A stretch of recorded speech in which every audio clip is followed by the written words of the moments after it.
നമസ്കാരം. മനുഷ്യ ജീവിതം എന്ന് പറയുന്നത് സുഖദുഃഖ സമ്മിശ്രങ്ങളുടെ ഒരു വേലിയേറ്റമാണ്. സുഖങ്ങളും ദുഃഖങ്ങളും ഒക്കെ നമ്മുടെ ജീവിതത്തിൽ ഉണ്ടാവാറുണ്ട്. പ്രത്യേകിച്ച് ദുഃഖങ്ങളൊക്കെ ഉണ്ടാകുമ്പോൾ അതിന് ശാശ്വതമായ ഒരു പരിഹാരം നമ്മൾ കണ്ടെത്തുന്നത് ജ്യോതിഷത്തിലാണ്. അതിൽ അഗാധമായ പാണ്ഡിത്യമുള്ള ആളുകളുടെ അടുത്ത് നമ്മൾ എത്താറുണ്ട്. സൂര്യനും ചന്ദ്രനും നക്ഷത്രങ്ങളുമൊക്കെ അതിൻ്റെയൊക്കെ ചലനങ്ങളൊക്കെ നോക്കിയാണ് നമ്മുടെ ഭാവി കാര്യങ്ങൾ ജ്യോതിഷ ശാസ്ത്രത്തിലൂടെ പറയുന്നത്. അതാണ് അതിൻ്റെ ലക്ഷ്യവും. അത്തരത്തിൽ ഏറെ പ്രശസ്തനായ അഗാധമായ ജ്യോതിഷ രംഗത്ത് പാണ്ഡിത്യമുള്ള ഒരു വ്യക്തിയെ ആണ് ലൈവ് TV കേരളയുടെ entire media team choice of Kerala എന്ന പ്രോഗ്രാമിലൂടെ പരിചയപ്പെടുത്തുന്നത്. ഞാനിപ്പോൾ നിൽക്കുന്നത് ലാക്കാട്ടൂർ കൂരോപ്പടയിലുള്ള രാമൻ കുഞ്ഞുകുഞ്ഞ് ജ്യോതിഷാലയത്തിലാണ്. ഇവിടുത്തെ ബാലകൃഷ്ണ ഗണകൻ ഏറെ പ്രശസ്തനായ ഈ രംഗത്ത് ഒരുപാട് അറിവുകൾ ഉള്ള ഒരു ജ്ഞാനിയാണ്. അദ്ദേഹത്തിൻ്റെ വിശേഷങ്ങളിലേക്കും ജ്യോതിഷത്തെക്കുറിച്ചുമൊക്കെ നമുക്കൊന്ന് വളരെ വിശദമായി മനസ്സിലാക്കാം. കമാൺ.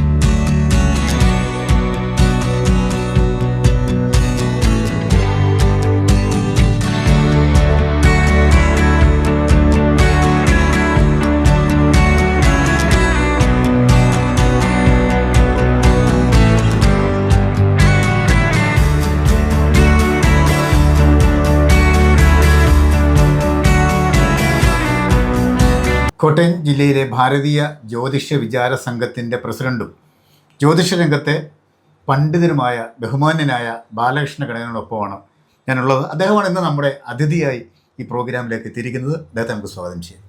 സ്വാഗതം. ശരിക്കും ജ്യോതിഷവും ജ്യോതിഷിയും സത്യദർശി ആയിരിക്കണം എന്നാണല്ലോ പറയുന്നത്. അതേക്കുറിച്ച് നമുക്കൊന്ന് പറഞ്ഞുവിടാം. അതെ, ഒരു ജ്യോതിഷിയെ സംബന്ധിച്ച് അവൻ്റെ മനസ്സ് പാകപ്പെടുത്തി ഈശ്വരങ്കൽ ലയിപ്പിച്ച് സത്യസന്ധമായ ഹൃദയത്തോടു കൂടി തന്നെ ജ്യോതിഷ പീഠത്തിൻ്റെ മുൻപ് വന്നിരിക്കണമെന്നാണ്. പീഠത്തിൻ്റെ മുന്നേ തന്നെ ഇരിക്കണം. എങ്കിലേ വരുന്നയാളുടെ ആ ദർശനം, ആ നോട്ടം, ഇരിപ്പ്, വരവ് ഇതിനെപ്പറ്റിയെല്ലാം മനസ്സിലാക്കി അദ്ദേഹത്തിന് ഹൃദയത്തിൽ എന്തെങ്കിലും കാണാൻ പറ്റും. ഹൃദയത്തിൽ കാണുമെങ്കിലും ഈശ്വരാധീനം വേണം. തീർച്ചയായും. അത് പാകമായ ഒരു മനസ്സോടുകൂടി വേണം. ലാഞ്ചനയായിട്ട് കിടക്കുന്ന ഒരു മനസ്സിൻ്റെ അകത്തോട്ട് ജ്യോതിഷം കടന്നു വരികയില്ല. വേദനിക്കുന്ന മനസ്സിലോട്ടൊന്നും ഒരു ജ്യോതിഷന് ഒന്ന് കാര്യങ്ങൾ പറഞ്ഞ് മനസ്സിലാക്കാനോ വേദനയോട് കൂടിയിരിക്കുന്ന ഹൃദയത്തിൽ ഇതൊന്നും അങ്കുരിച്ചു വരികയില്ല. ഒരു സംശയമൊക്കെ വന്നു കഴിഞ്ഞാൽ നമുക്ക് അറിയാൻ പറ്റും അല്ലേ? വരും. ഇത് ഇന്ന കാര്യത്തിനാണ് ഒരു ആൾ വന്നിരിക്കുന്നത് നമുക്ക് പറയാൻ പറ്റും. തീർച്ചയായിട്ടും. ഈ ജ്യോതിഷവും ജ്യോതിശാസ്ത്രവും രണ്ടാണോ? അതെ.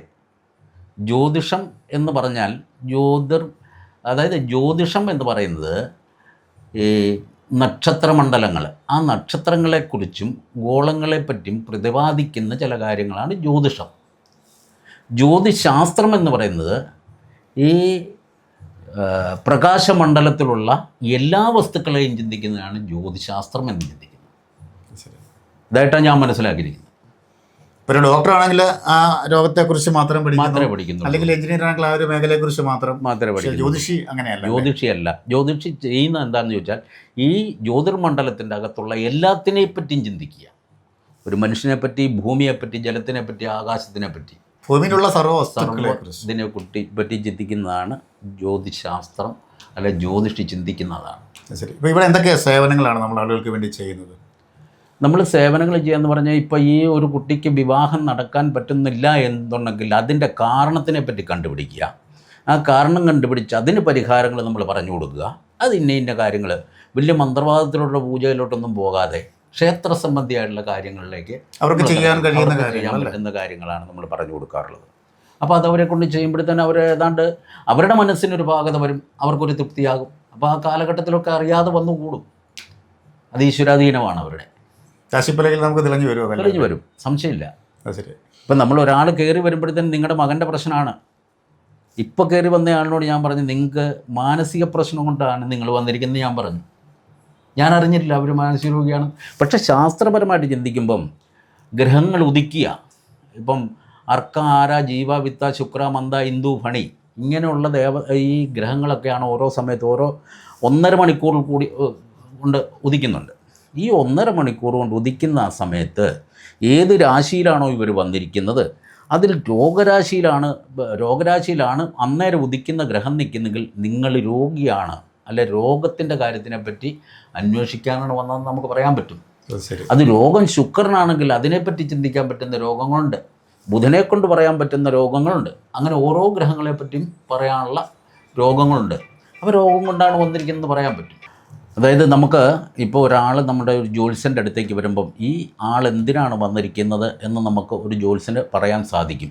ഉദിച്ചിരിക്കുന്ന ഗ്രഹങ്ങളെ കൊണ്ടും ആ ഉദിച്ചിരിക്കുന്ന ഗ്രഹങ്ങൾ നിൽക്കുന്ന രാശിയെ കൊണ്ടും അതുപോലെ സന്താനങ്ങളെ കൊണ്ടാണോ, സന്താന പ്രശ്നമാണോ, സന്താന പ്രകടനമാണോ എന്നോ അതുപോലെ വിവാഹ സംബന്ധിയായിട്ടുള്ള കാര്യമാണോ എന്നൊക്കെ ഒരു ജ്യോത്സ്യന് തിരിച്ചറിയാൻ പറ്റും. ഒരു പ്രഷ്ടാവ് അടുത്തേക്ക് കയറി വരുമ്പോൾ ശരി, ആ കയറി വരുന്ന സന്ദർഭം അനുസരിച്ചിട്ടാണ് ആ ജ്യോതിഷത്തിൻ്റെ മുന്നോട്ടുള്ള പോക്ക്.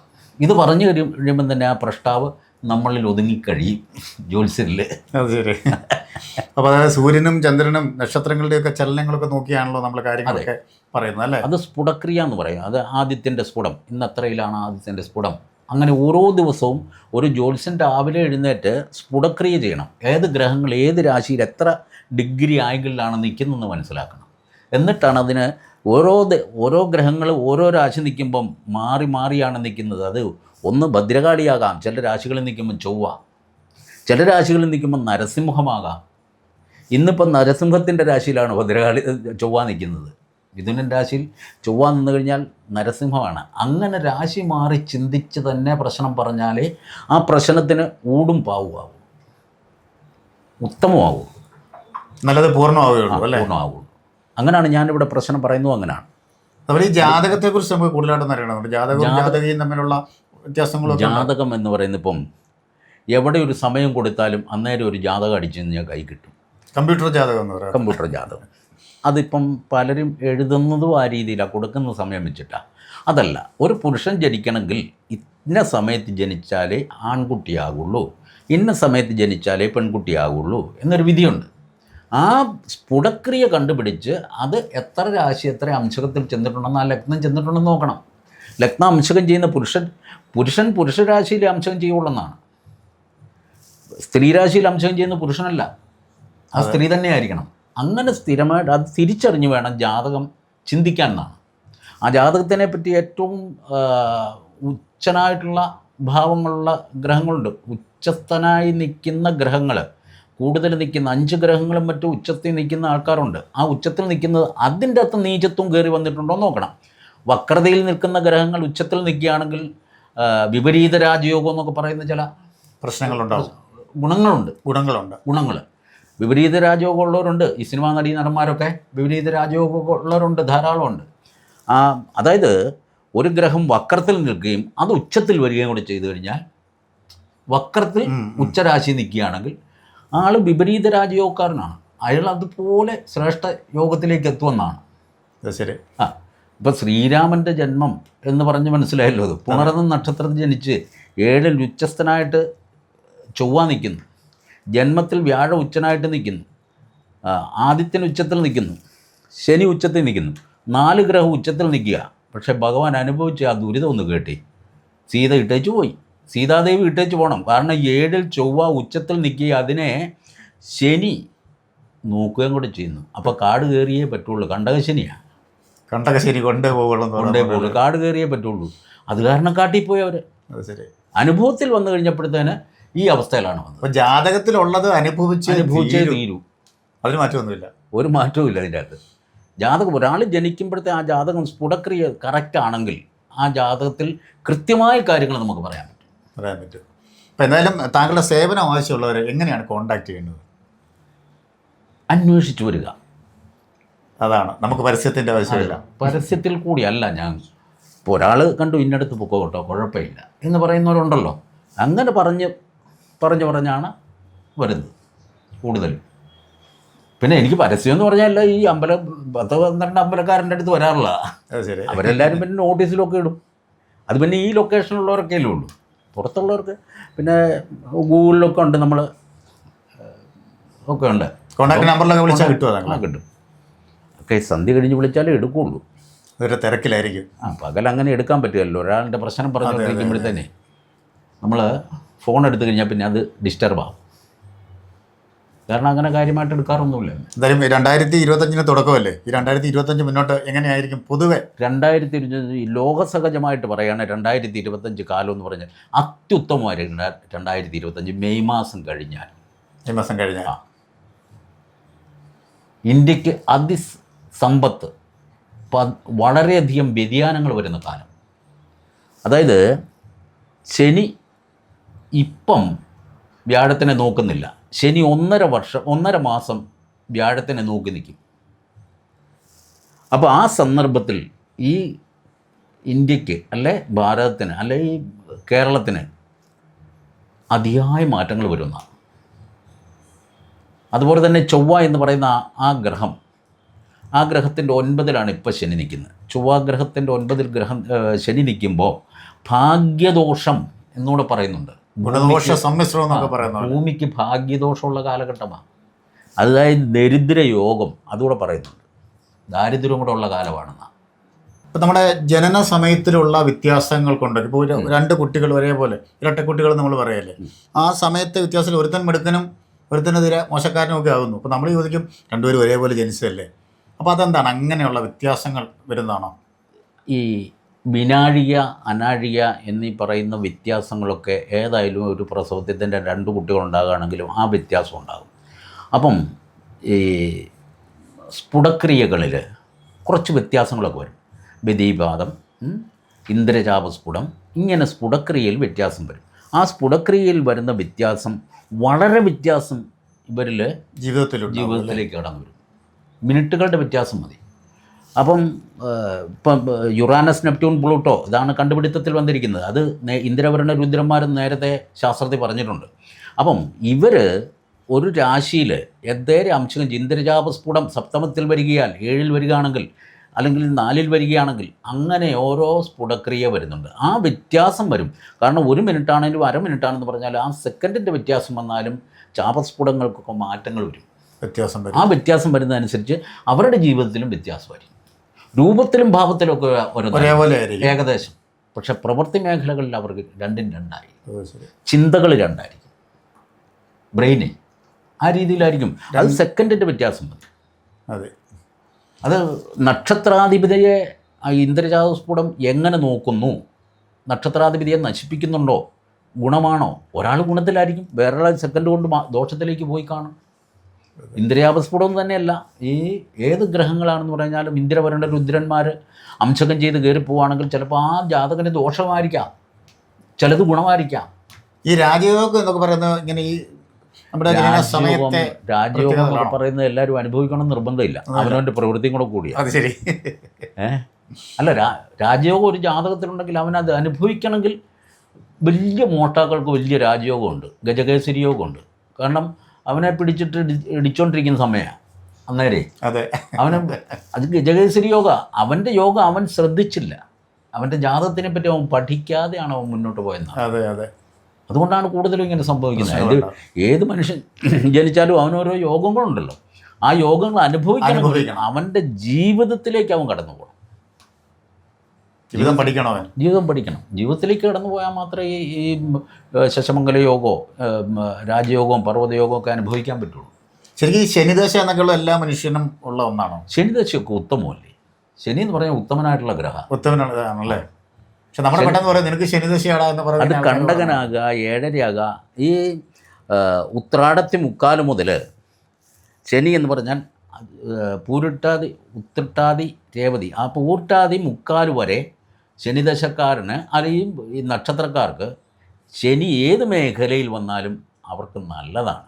ഇപ്പോഴും ചിലർ പറയുന്നുണ്ട് പൂരിട്ടാതി നക്ഷത്രക്കാരൻ കണ്ടകശനി കേട്ടോ, സൂക്ഷിക്കണം കേട്ടോ. അവൻ്റെ ഗ്രഹത്തിൻ്റെ അധിപതി തന്നെയാണ് അത്. അവന് കണ്ടകനായ അവന് ഗുണമാണത് കൂടെ നിന്നാൽ. അതൊരു മനസ്സിലാക്കുന്നില്ല. ഈ അല്പജ്ഞാനം കിട്ടുന്നവരാണെങ്കിൽ അതാണ് പ്രശ്നമേ. അല്പജ്ഞാനമൊന്നുമല്ല കേട്ടോ, നമ്മൾക്കൊട്ടുമില്ല. ഞാൻ പറഞ്ഞതെന്നാന്ന് ചോദിച്ചാൽ 2 രാശിയാണ് ശനി ക്ഷേത്രം എന്ന് പറയുന്നത്. ശനി ഉച്ചത്തിൽ നിൽക്കുന്ന തുലാൻ രാശിയാണ്, നീചത്തിൽ പോകുന്ന മേടൻ രാശിയാണ്. അപ്പം ശനി നിൽക്കുന്ന രാശി എന്ന് പറയുന്നത് മകരവും കുംഭവും രാശികളാണ്.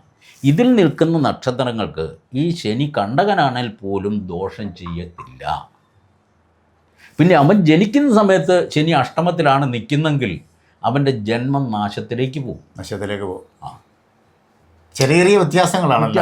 അതെ, ഒരു ഗ്രഹത്തിനെ കൊണ്ട് തന്നെ പല മേഖലകളിൽ നിൽക്കും പലതാണല്ലോ ചിന്തിക്കുന്നത്. അതെ അതെ, ഒരു ഗ്രഹത്തിനെ കൊണ്ട് തന്നെ. ഈ നവഗ്രഹങ്ങളെ സംബന്ധിച്ച് നവഗ്രഹങ്ങൾ തന്നെയല്ല പറഞ്ഞാൽ 12 ഗ്രഹങ്ങളാണല്ലോ ഇതിൻ്റെ അകത്ത് കിടക്കുന്നത്. അപ്പോൾ ഈ 12 ഗ്രഹങ്ങൾ എന്ന് പറഞ്ഞാൽ ഇന്ദ്രജാപസ്ഫുടമൊക്കെ പറഞ്ഞത് അതാണ്. അപ്പോൾ ഇങ്ങനെയുള്ള ഈ ഗ്രഹങ്ങൾ ഓരോ രാശിയിലും എത്ര ശതമാനം അംശം ചെയ്തു, എത്ര ഡിഗ്രി അംശം ചെയ്തു എന്ന് നമ്മൾ തിരിച്ചറിയണം.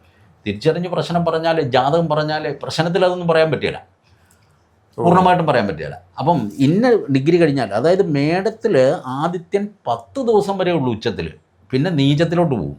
നീചത്തിലേക്ക് പോകല, അതിൻ്റെ ബലം കുറയും. ഉച്ചത്തിൽ നിൽക്കുന്ന ആദിത്യനെ കൊണ്ട് വളരെ കാര്യങ്ങൾ പറയാനുണ്ട്.